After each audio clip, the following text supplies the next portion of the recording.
Meio-dia de um sábado de feira, no ano de 1926.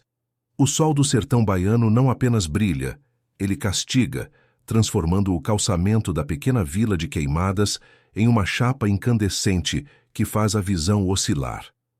Sob a sombra generosa do Juazeiro Central, 30 soldados da Força Volante, a elite da polícia da época, descansam com a guarda baixa. Seus fuzis, instrumentos de ordem e morte, estão encostados de qualquer jeito no muro caiado da delegacia, enquanto o suor seca nas fardas pesadas. O delegado da comarca, um homem que carrega a autoridade no bigode farto e no coldre de couro, palita os dentes com a satisfação de quem acabou de almoçar um bode gordo. O mundo parece estar em ordem. Veja, um homem atravessa a praça. Ele não corre, não se esconde e não demonstra o menor sinal de hesitação. Ele veste um terno de linho claro, impecavelmente passado, que contrasta violentamente com a poeira avermelhada que sobe do chão. No rosto, óculos redondos de aro fino conferem a ele o ar de um doutor, de um bacharel ou de um fazendeiro de posses que veio à cidade resolver negócios de cartório. Ele caminha com a calma de quem é dono do chão que pisa. Ao passar diante do delegado, o estranho inclina levemente o chapéu de massa e solta um cumprimento cordial. O delegado, sem desconfiar que a morte acaba de lhe dar bom dia, retribui com um aceno de cabeça. O silêncio que se segue não é de medo, mas de uma ignorância absoluta e mortal. O que ninguém ali sabe, nem o soldado mais experiente, é que acabaram de deixar passar o homem mais procurado do Brasil. Essa é a história do dia em que Lampião não precisou disparar um único tiro para tomar uma cidade inteira, transformando sua própria imagem na maior arma de seu arsenal. Para você entender o que estava em jogo naquela tarde, é preciso compreender as regras invisíveis que governavam o sertão na década de 20. Naquela época, a farda mandava e o couro obedecia. O poder era exercido pelo olhar e pela posição social. Se você se vestia como um senhor, era tratado como um senhor. Se você agia com a audácia de um intocável, a dúvida plantava a semente da paralisia na mente de quem deveria te prender. O que estava em jogo em Queimadas não era um carregamento de ouro ou uma vingança de sangue por terras disputadas. Era algo muito mais valioso para um fora da lei. A prova definitiva de que a autoridade é cega quando confrontada com a audácia pura. O conflito era inevitável, porque a polícia acreditava que caçava uma fera selvagem, um bicho do mato escondido nas brenhas da caatinga, enquanto a fera caminhava entre eles como um cavalheiro europeu. Virgulino Ferreira, o Lampião, assume aqui a faceta do estrategista psicológico. Ele era um homem que entendia que a reputação é construída no detalhe, no sussurro e na postura, muito mais do que no estalo seco do gatilho. Ele sabia que a mente humana tem uma falha grave. Ela descarta o impossível. E para aquele delegado e seus 30 soldados, era simplesmente impossível que o rei do cangaço estivesse ali, desarmado aos olhos de todos, usando o perfume francês mais caro da região para mascarar o cheiro de mato e pólvora. Lampião não era apenas um cangaceiro. Ele era um ator que conhecia profundamente o roteiro do medo alheio. O antagonista desta história não é apenas o delegado arrogante, mas o próprio sistema de segurança do Estado, uma máquina que confiava demais na força bruta e de menos no instinto. A polícia daquela época era treinada para bater e atirar, mas não para pensar. E é nesse ponto cego que Lampião jogava. No centro dessa tensão, um personagem silencioso atuava como o pivô de tudo, o barbeiro da vila. Imagine este homem, acostumado a ouvir as fofocas da feira e a servir os poderosos locais. Ele é o primeiro a receber o estranho de linho em sua cadeira. Quando a navalha encosta no rosto do cliente e o espelho reflete o olhar de Virgulino, o barbeiro reconhece a cicatriz no olho. O frio que ele sente na espinha não vem do aço da lâmina, mas do peso do segredo que agora carrega. Ele sente o hálito da morte antes mesmo de começar o serviço, e o seu silêncio, comprado pelo pavor, é o que garante que o plano continue. Dizem as versões oficiais, aquelas que os livros de história tentam higienizar, que Lampião era apenas um bárbaro. Mas o segredo que os arquivos da polícia tentaram apagar por décadas é que ele possuía uma inteligência fria e calculista. Naquele dia, ele não estava de passagem por capricho. Um de seus homens de confiança, ferido em um confronto anterior, precisava de um tipo específico de remédio, um tônico de estômago e bálsamos, que só seriam encontrados em uma farmácia bem sortida. Lampião, em um lance de genialidade perversa, decidiu que a farmácia mais segura para fazer suas compras seria justamente aquela protegida pela própria polícia. Existe uma linha tênue entre a coragem e a loucura, e Virgulino caminhava sobre ela como se fosse uma corda larga e firme. O símbolo maior de sua autoridade roubada naquele dia era um anel de ouro com uma pedra de ônix negra que ele girava calmamente no dedo enquanto aguardava sua vez. Socialmente, aquele anel era o sinal de um homem de posses, um doutor ou um fazendeiro influente. Ele funcionava como um escudo invisível. Nenhum soldado ousaria pedir documentos a um homem que portava tal joia e exalava tal confiança. O anel era o token da sua transformação, de bandido perseguido a cidadão respeitável. No sertão, você é exatamente quem as pessoas acreditam que você seja, e Lampião estava prestes a dar uma aula de teatro para quem jurou sua cabeça. A escalada do plano começa quando o homem de linho, após sair da barbearia com o rosto liso e o espírito renovado, entra na farmácia principal da vila. O estabelecimento ficava a poucos metros de onde o sargento da volante limpava suas botas, batendo o couro contra o batente da porta. O ar dentro da farmácia estava pesado, carregado com o cheiro de éter e ervas secas. A poeira parecia parar no ar, suspensa pelo calor. Lampião pede o remédio com uma voz mansa, mas firme, demonstrando uma educação que desarmaria qualquer suspeita.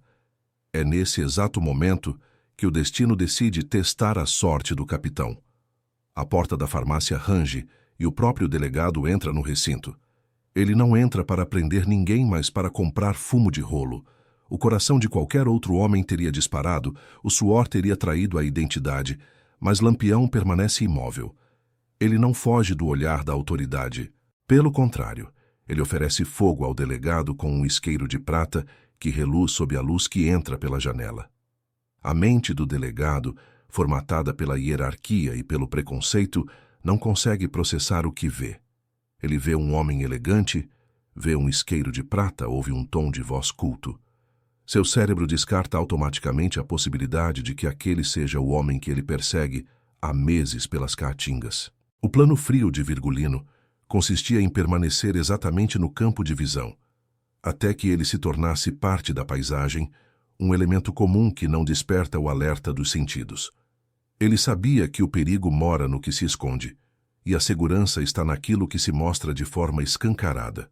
Enquanto o farmacêutico prepara as poções e separa os frascos, Lampião e o delegado iniciam uma conversa banal sobre o clima e o preço do algodão. É uma cena surrealista, o caçador e a presa, lado a lado, compartilhando a fumaça do tabaco e as banalidades da vida rural. O barbeiro lá fora ainda treme, incapaz de proferir uma palavra. Ele viu o que ninguém viu. Ele viu o diabo vestindo linho. O que o barbeiro enxergou no reflexo do espelho o fez perder a fala por 3 dias. Ele não viu apenas um rosto conhecido nos cartazes de Procura-se. Ele viu a ausência total de medo. Ele viu um homem que estava disposto a pagar o dobro pelo remédio, não por generosidade, mas para garantir que o farmacêutico se lembrasse da transação como algo legítimo e lucrativo. Cada movimento de Lampião era calculado para criar uma dívida de gratidão ou um laço de respeito. Na saída da farmácia, algo ainda mais audacioso acontece. Uma criança, brincando perto da entrada da igreja, corre em direção ao homem elegante. Lampião para, coloca a mão no bolso e entrega um pequeno bilhete à criança, junto com uma moeda de prata. O que estava escrito no verso daquele papel só seria descoberto horas depois, quando o rastro de poeira já estivesse assentado. O capitão não estava apenas comprando remédios, ele estava semeando a sua própria lenda, garantindo que a sua presença fosse sentida mesmo depois de ter partido. Ele então caminha até a calçada e por alguns minutos para observar o treinamento dos soldados que a poucos metros executavam ordens de marcha sob o comando de um cabo esganiçado. Lampião observa tudo com um ar crítico, como um general avaliando tropas estrangeiras. Ele não tem pressa. Ele sabe que a pressa é o anúncio do medo. Ele observa a forma como limpam os fuzis, nota a falta de munição em alguns cinturões e a frouxidão da disciplina. Ele estava colhendo inteligência militar na frente do inimigo, e o inimigo estava ocupado demais tentando se proteger do sol, para notar que estava sendo desnudado por um olhar clínico. A tensão atinge o seu ponto máximo quando o homem de linho decide que sua visita chegou ao fim. Ele caminha em direção ao seu cavalo, que está amarrado perto da guarita de saída da cidade. Não há galopes frenéticos, não há gritos de guerra. Há apenas o som rítmico das ferraduras contra as pedras da rua principal. Ele passa pelos guardas, inclina o chapéu mais uma vez e cruza o limite da vila. Nenhum cavalo foi ouvido em fuga, nenhum alarme foi tocado. O silêncio da praça continua absoluto, enquanto o sol de 1926 começa a baixar, sem saber que acaba de presenciar a maior humilhação da história daquela comarca. Mas o clímax dessa audácia ainda estava para ser sentido pelo delegado, que terminava seu fumo na varanda da delegacia, sentindo-se muito seguro em sua ignorância. O aperto de mão que ele deu no estranho começaria a queimar em sua memória, assim que a primeira verdade fosse revelada. Escute bem, porque o que aconteceu naqueles 30 minutos dentro da barbearia de Mestre Zusa não foi apenas um corte de barba, foi uma execução psicológica em câmera lenta. Enquanto o delegado lá fora se perdia na própria arrogância, acreditando que o mundo estava sob seu controle, dentro daquele pequeno cômodo de paredes descascadas, o destino do sertão estava por um fio, literalmente o fio de uma navalha. Mestre Zusa era um homem de silêncios. 50 anos de vida, 30 deles aparando as barbas dos coronéis e os bigodes dos soldados. Ele conhecia o peso de uma mão no ombro e o significado de um olhar atravessado. Mas, quando aquele homem de linho claro sentou-se em sua cadeira e retirou o chapéu de massa, Zusa sentiu o ar sumir. O reflexo no espelho manchado não mostrava apenas um cliente rico. Mostrava o olho direito, opaco por causa do leucoma, a cicatriz que era a assinatura de Virgulino Ferreira.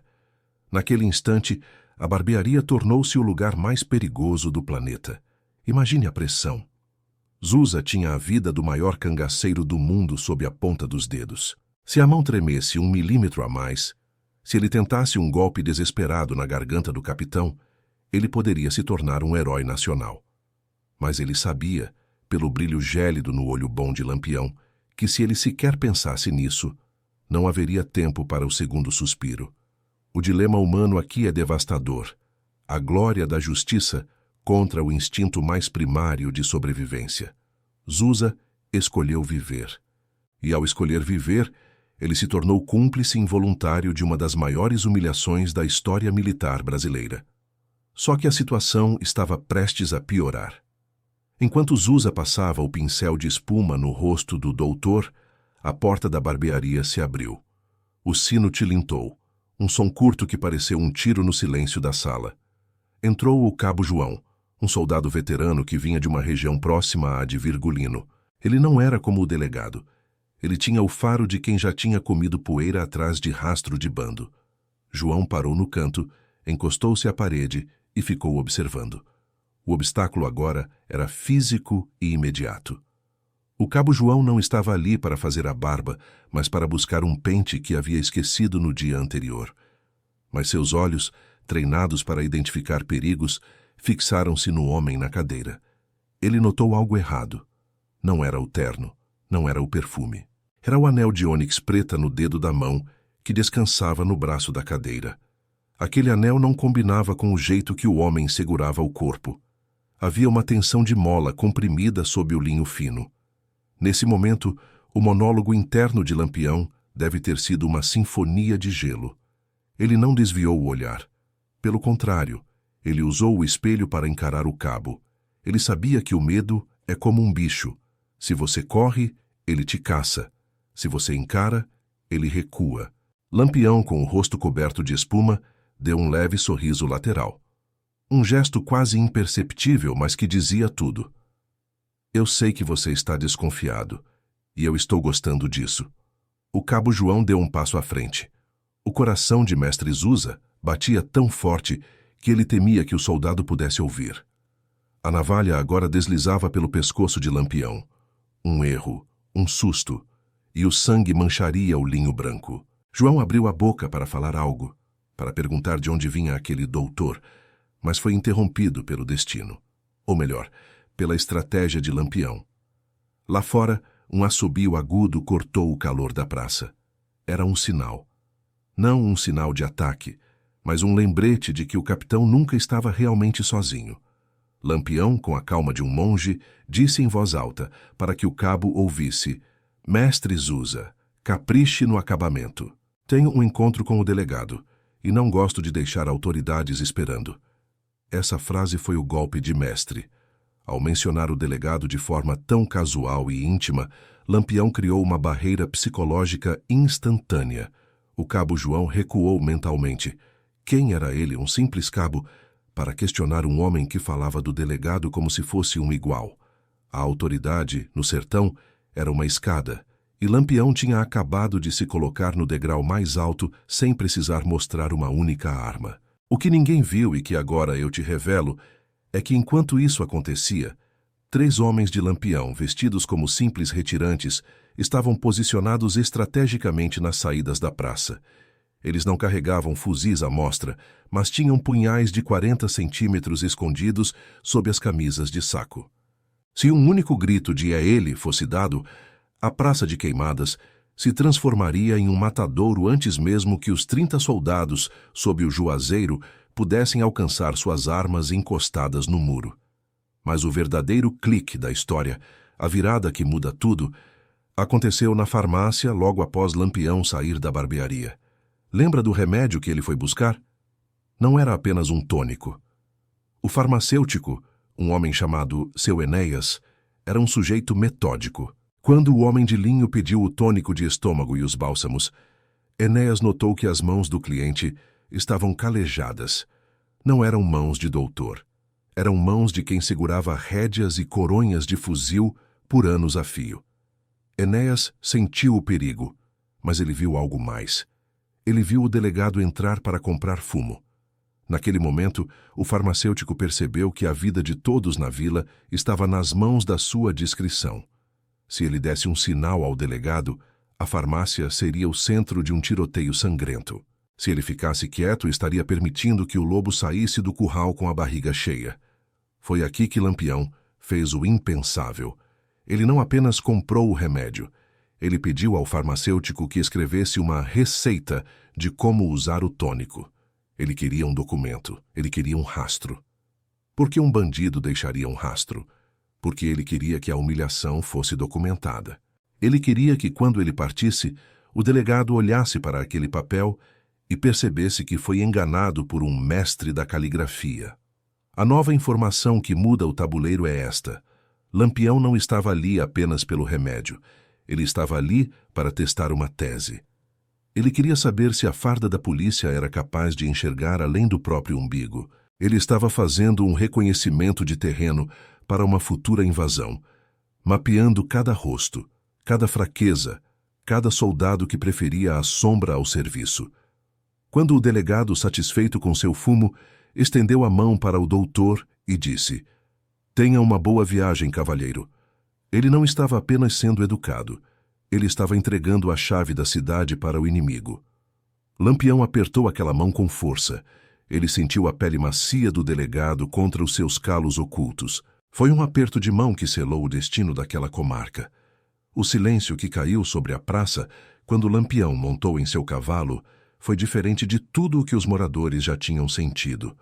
Não era o silêncio do calor, era o silêncio da percepção. O cabo João na porta da barbearia, o farmacêutico Enéas atrás do balcão e mestre Zusa limpando a navalha com as mãos ainda trêmulas. Todos eles sabiam, mas o medo era tão absoluto, tão paralisante, que ninguém ousou gritar. A autoridade do Estado tinha sido sequestrada sem que uma única gota de sangue fosse derramada. O rei do cangaço estava saindo pela porta da frente, enquanto a lei lhe abria o caminho. Mas a história não acaba com ele sumindo no horizonte. O verdadeiro terror estava apenas começando, pois Lampião deixou algo para trás, algo que faria o delegado desejar nunca ter acordado naquela manhã de sábado. Nas próximas horas, o sol começaria a se pôr, e com a sombra viria a verdade. E a verdade no sertão muitas vezes dói mais do que uma bala de mosquetão. O que estava escrito naquele bilhete entregue à criança? Por que o delegado, 6 meses depois, não conseguiria mais olhar no espelho? A resposta está no que aconteceu logo após o primeiro grito de alerta, que finalmente rasgou o ar de Queimadas, quando já era tarde demais para qualquer coisa, exceto para o arrependimento. O sol de 1926 começava sua descida lenta, tingindo o céu de Queimadas com tons de um laranja sanguíneo, quando a poeira levantada pelo cavalo do homem de linho finalmente se assentou na estrada de saída. O capitão já estava longe, cavalgando em direção ao coração da Caatinga, com os remédios que viera buscar. Mas o rastro de sua presença ainda pulsava no ar da vila como uma carga elétrica antes de uma tempestade. Na praça, os 30 soldados da volante começavam a se espreguiçar, guardando os baralhos e recolhendo os fuzis do muro, sem saber que o chão sob seus pés já havia cedido. É agora que o silêncio se quebra. A criança, aquela mesma que recebera a moeda de prata e o bilhete na porta da igreja, caminhou timidamente em direção à varanda da delegacia. O delegado, ainda saboreando o resto do fumo e a sensação de um sábado tranquilo, viu o pequeno se aproximar. "O senhor doutor mandou entregar isso para o senhor, seu delegado", disse o menino, estendendo o pedaço de papel dobrado com uma inocência que contrastava com o peso do que estava escrito ali.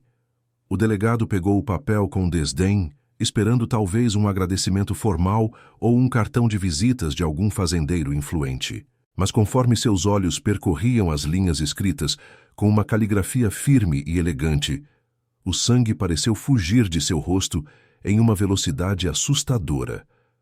O bigode farto, símbolo de sua autoridade, tremeu. Os soldados ao redor, notando a mudança súbita no semblante do chefe, pararam o que estavam fazendo. O silêncio que caiu sobre a praça desta vez não era de calor. Era o silêncio de um abismo que acabara de se abrir. No verso do bilhete, a frase era curta e cortante como um golpe de punhal. "Obrigado pela hospitalidade, cidadão. O barbeiro é bom, o remédio é justo e sua tropa é cega. Da próxima vez que quiser caçar Lampião, tente não lhe oferecer fogo para o fumo. Assinado, Capitão Virgulino Ferreira." O grito que o delegado soltou não foi de ordem, foi de puro pavor e fúria impotente. Aos cavalos, agora, era ele, o diabo estava aqui. O caos se instalou instantaneamente. Soldados tropeçavam em seus próprios fuzis, cavalos relinchavam assustados com a movimentação brusca, e o sargento, que minutos antes limpava as botas com desleixo, agora gritava ordens que ninguém conseguia seguir. Mas, enquanto a volante se preparava para uma perseguição que todos sabiam ser inútil, o verdadeiro massacre já havia acontecido. Não foi um massacre de corpos, mas de dignidade. Para você entender a profundidade do que ocorreu naquele ápice, imagine o tribunal público que se formou silenciosamente na praça. O barbeiro Zusa apareceu à porta de sua loja, ainda com a toalha branca no ombro. O farmacêutico Enéas saiu para a calçada, cruzando os braços. Os olhares da população não eram de medo de Lampião, mas de um deboche silencioso direcionado à polícia. Eles viram, eles testemunharam a elite da força pública apertar a mão do criminoso mais procurado do país. Eles viram a autoridade ser tratada como uma criança ingênua. O ponto de não retorno tinha sido cruzado. Lampião não queria as vidas daqueles 30 homens. Ele queria algo muito mais duradouro. Ele queria que, a partir daquele dia, cada vez que um daqueles soldados olhasse para um estranho bem vestido, sentisse o frio da dúvida. Ele queria que o delegado nunca mais pudesse dar uma ordem sem ouvir, no fundo da mente, a risada abafada de quem sabe da verdade. A perseguição durou horas, mas foi um teatro de sombras. Lampião e seus homens conheciam cada trilha, cada esconderijo de pedra, cada segredo da vegetação que engole quem não pertence a ela. Quando a noite caiu sobre o sertão, a volante retornou para Queimadas com os cavalos exaustos e as cabeças baixas. Eles não encontraram nenhum rastro de ferradura. O capitão tinha voltado para a invisibilidade, mas sua lenda tinha acabado de ganhar o capítulo mais humilhante de todos. Nas 72 horas seguintes, a notícia se espalhou como fogo em capim seco. De vila em vila, de fazenda em fazenda, a história do doutor de linho que fez a barba e tomou café com a polícia se tornou a conversa principal. A moral daquela volante foi destruída para sempre. Os soldados antes temidos agora eram alvo de piadas nos mercados. O medo, que era o combustível do controle estatal, tinha mudado de lado. O desfecho dessa história é uma lição amarga sobre o poder da imagem.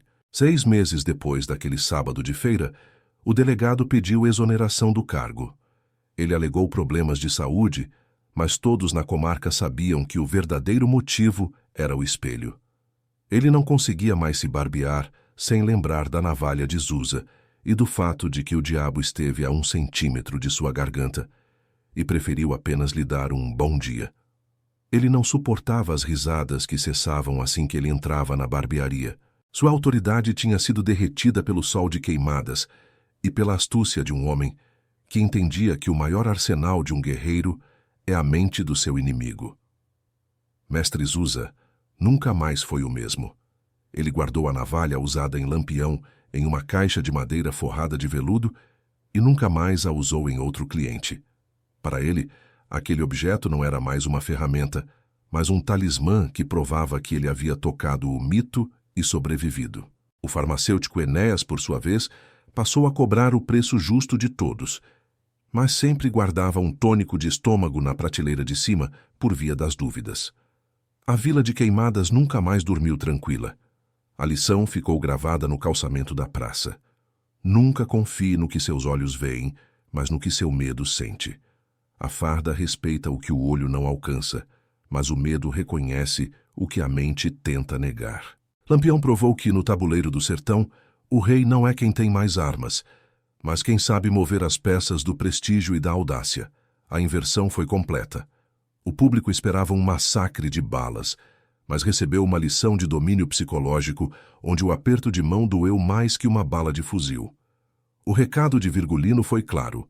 Eu não vim buscar sua vida, delegado, vim buscar sua dignidade, e essa você nunca mais terá de volta. A história de Lampião em Queimadas nos deixa uma pergunta que ecoa até hoje pelos grotões do Nordeste. Existe uma linha tênue entre a coragem e a loucura, e muitas vezes a única coisa que nos separa do perigo é a nossa própria incapacidade de acreditar que ele pode estar sentado à nossa frente, usando um terno de linho e nos oferecendo fogo. Se você estivesse no lugar do barbeiro Zusa, com a navalha na mão e a vida do maior cangaceiro do mundo sob sua lâmina, sabendo que sua morte seria certa se falhasse, você escolheria a glória da justiça ou o silêncio da sobrevivência? O que vale mais? A medalha no peito de um morto ou o segredo no coração de um vivo? Se você gosta dessas histórias que revelam os bastidores do poder e da estratégia no Brasil profundo, não esqueça de deixar seu like e se inscrever no canal. Ative o sininho para não perder nenhum dos nossos mergulhos nos arquivos da história que ninguém te conta. Deixe seu comentário abaixo. Você acha que o delegado foi um covarde ou apenas uma vítima de um mestre do disfarce? Sua opinião ajuda a manter viva a memória desses grandes confrontos psicológicos. E se você quer mais histórias como esta, sobre homens que desafiaram sistemas inteiros apenas com a inteligência, tem outra te esperando bem aqui no canal. Clique e continue conosco. Até a próxima narrativa.